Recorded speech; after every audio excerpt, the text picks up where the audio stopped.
We receive miracle. Yeah.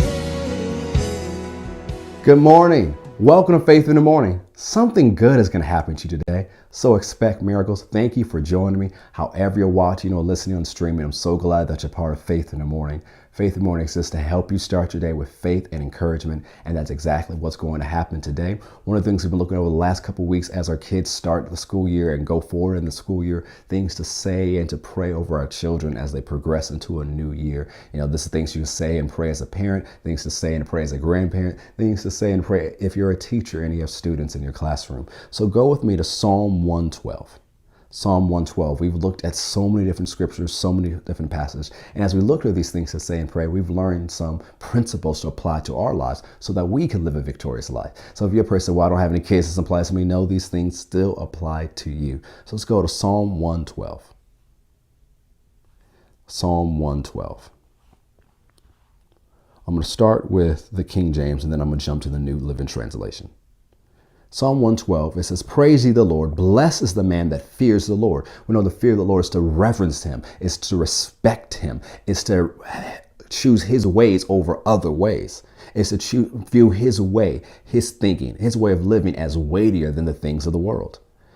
Blessed is the man that fears the Lord, that delights greatly in his commandments. His seed shall be mighty upon the earth. The generation of the upright shall be blessed. Wealth and riches shall be in his house. His righteousness endures forever. There's so many wonderful things it says about the Psalm 112 man. It's one of the things I believe for myself, that I'm a Psalm 112 man. I live this way and I get these benefits.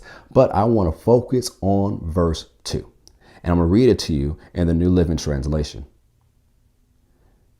Well, first we'll start with the New American Standard. It says, "His descendants will be mighty on the earth. The generation of the upright will be blessed." The New Living Translation says, "Their children will be successful everywhere. An entire generation of godly people will be blessed."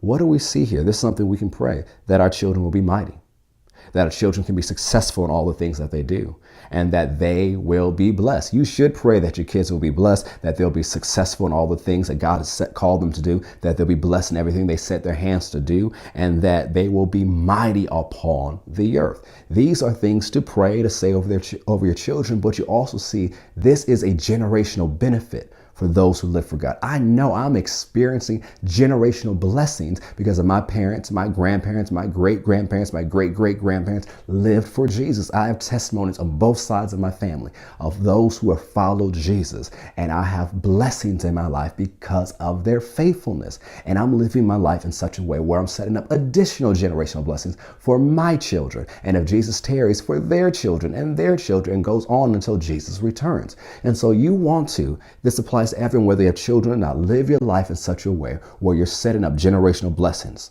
for your kids. You know, we focus and talk so much about generational curses and negative generational patterns, and that is something you can discuss about and talk about. But instead of worrying about generational curses, how about you start a generational blessing? You will have to make the choice. You might see a person, well, you know, everybody before me didn't live right and I'm dealing with all these things. You know what? It may not be your fault, but it is your fight, and you can overcome because you are born again and the great one lives on the inside of you. So you may have a lot of things to overcome because of how your parents, grandparents, great-grandparents live, but you can overcome them and you can stop the generational curse. You can stop that negative pattern. You said, it has ended with me. I'm not receiving it anymore. I'm not living that way, but I'm making a choice to live according to God's way, and I'm setting up generational blessings with me and going forward to my children and the rest of my descendants. It's your choice. The choice is yours. To quote an old cartoon, the power is yours.